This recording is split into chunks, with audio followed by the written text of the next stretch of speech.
For WNYC comes from Netflix presenting The Piano Lesson, directed by Malcolm Washington, based on the play by August Wilson, starring Danielle Deadwyler, John David Washington, and Samuel L. Jackson, now playing in select theaters on Netflix November 22nd.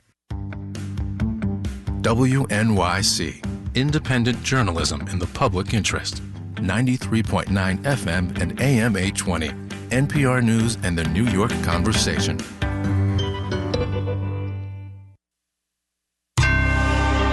Marketplace is supported by Solidigm. Companies require a new approach to AI storage. Solidigm offers solid-state storage solutions optimized for AI from core to edge. StorageForAI.com.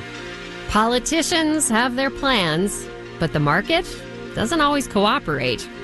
From American Public Media, this is Marketplace.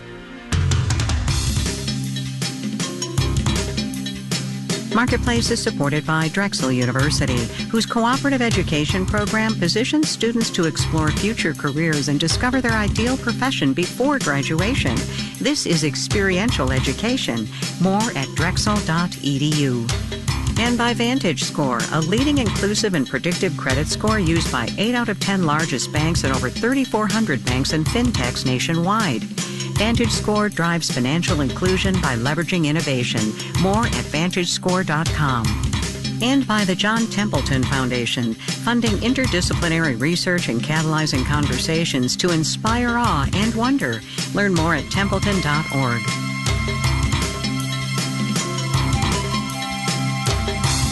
In Baltimore, I'm Amy Scott, in for Kai Ryssdal. It's Thursday, November 14th. Good to have you with us. Now that Republicans have won control of the House, President-elect Donald Trump will have an easier time passing his agenda. One priority we heard a lot during the campaign, drill, baby, drill. Trump promised to cut Americans' energy bills by expanding oil and gas production.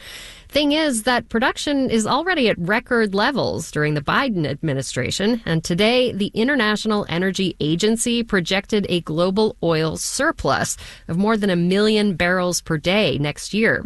Marketplace's Henry Epp looks at how that might complicate Trump's plans. The basic story of oil this year is that the growth in demand for crude keeps falling short of expectations, says Mark Finley at Rice University. And so it looks like global oil demand is pretty sluggish. It's still growing, but not very aggressively. One of the main reasons for that is weakening demand from China, which is both a function of the rapid growth of electric cars, but also the overall weakness of their economy. China's been going through some tough economic times, as you might have heard, and a weaker economy needs less oil. At the same time, the country is rapidly switching to EVs, which cuts into the market for gasoline. And with that softer demand, OPEC, the cartel of oil-producing countries in the Middle East and elsewhere, has been holding back oil production to try to keep prices high. But Matt Smith, an analyst at Kepler, says, at the same time, you've seen oil coming to the market from the likes of Guyana, from Brazil, from the US, from Canada, from Norway. Essentially making up for any supply gap left by OPEC, Smith says. So with weak demand and ample supply, you get lower prices. Brent crude right now is trading around $70 a barrel. This creates challenges, financial challenges for the oil industry that really depends on high prices in order to make big profits. Clark Williams Derry is an analyst with the Institute for Energy Economics and Financial Analysis. Lower prices mean oil companies aren't as eager to spend money to drill. So he says, while many oil producers will welcome the Trump administration's likely efforts to cut some regulations and open more public land to drilling,